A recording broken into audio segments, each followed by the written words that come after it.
जनमानस विवेचना में स्वागत है। मैं हूं अमलेंदु भूषण खां। अभी कोई नेता यानी दिल्ली के मुख्यमंत्री नोटों पर लक्ष्मी गणेश का फोटो छापने का दलील दे रहे हैं, तो कोई राम मंदिर, कोई कुछ, कोई बाबा साहब अम्बेडकर, तो कोई कुछ। यानी धर्म के नाम पे, भगवान के नाम पे जो भी राजनीति हो रही है वो भगवान के नाम पे ही हो रही है या धर्म के नाम पे हो रही है। लेकिन ये छठ पूजा जो है, इसको लेकर के कोई बात नहीं कर रहा है। छठ पूजा मुख्यतया बिहार और यूपी के कुछ भागों में मनाया जाता है और इस पर्व की बहुत ही अहमियत है।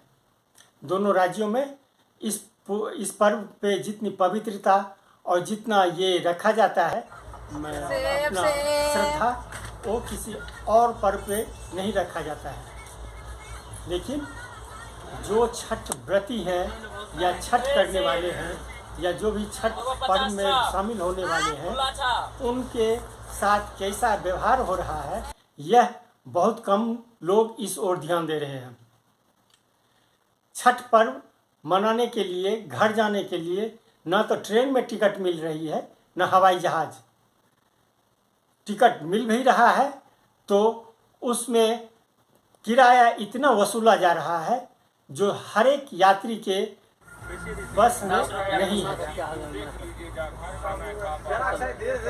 ट्रेन में टिकट जहाँ 4,000, 5,000 और उसके बावजूद भी खड़े होकर जाने की नौबत है, वहीं हवाई जहाज से दिल्ली से दरभंगा आपको 30,000, 25,000 या मुंबई से दरभंगा 25,000, 30,000, बेंगलोर से 30,000, 25,000 किराया दे करके लोगों को दरभंगा, पटना ये जाना पड़ रहा है। जिसके पास पैसा है वह तो इस किराए को सहन कर लेते हैं, लेकिन जिसके पास पैसे नहीं है, समझिए वो किस हाल में होंगे। ट्रेन की हालत ऐसी है, जो बैठने की तो बात छोड़िए, ट्रेन में खड़े होकर यात्रा करने की भी जगह नहीं है। ट्रेन खचाखच आपको भरी हुई मिलेगी, लेकिन इस ओर कोई ध्यान नहीं दिया जा रहा है। सब आदमी अपना अपना राग अलग अलग तरीके से अलाप रहे हैं।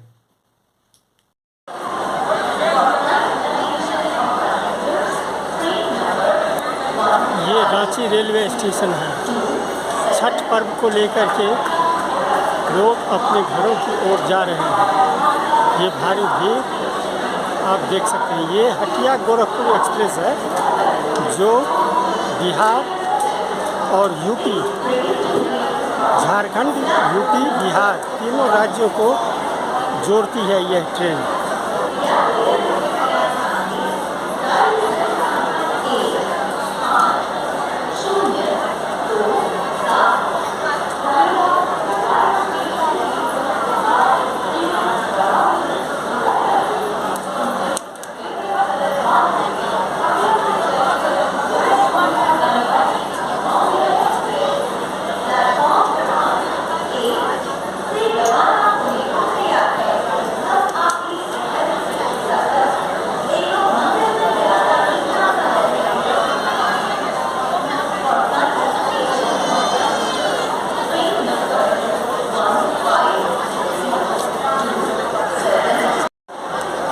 जहाँ तक आपकी नज़र जाएगी, यात्री आपको वहाँ तक दिखाई पड़ेगी। पूरा railway station, Ranchi railway station यात्रियों की भीड़ से खचाखच भरी हुई है।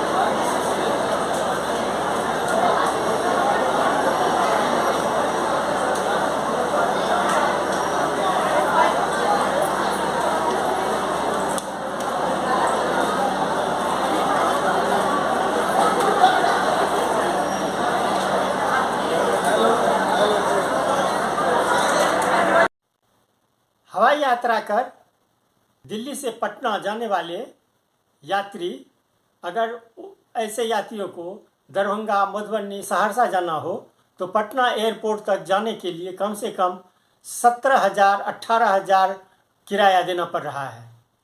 एयर कंपनियां जो है, एयरलाइंस के जो भी कंपनियां हैं वो यात्रियों से मनमाना ये किराया वसूल रहा है।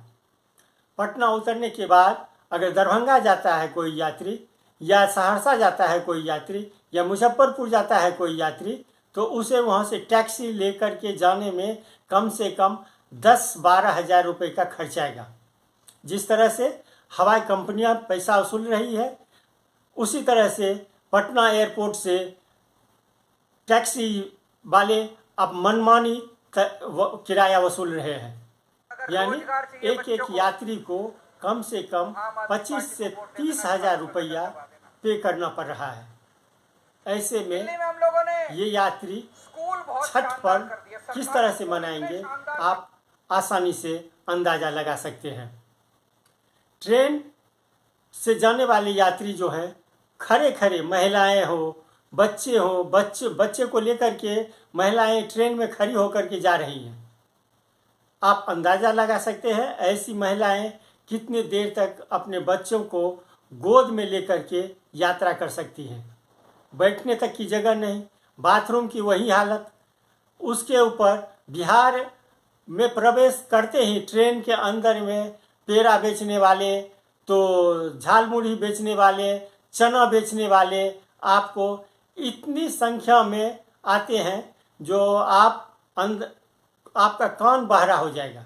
सुनते सुनते आप खुद पक जाएंगे, कहेंगे जो ऐसे लोगों को ट्रेन में कैसे ये घुसने दिया जाता है। लेकिन वो ट्रेन में घुसते हैं, मूंगफली बेचते हैं, झाल मुढ़ी बेचते हैं, चना बेचते हैं, और वो बेचते हैं अपनी मनमानी, पैसेंजर के साथ बहस करते हैं, लड़ाई करते हैं। तो ये हालत है भारतीय ट्रेन और भारतीय हवाई एयरलाइंस कंपनियों का। आपको मैं सीधे अब ले चलता हूँ, दिखाता हूँ रेलवे स्टेशनों के अंदर और ट्रेन के अंदर की स्थिति।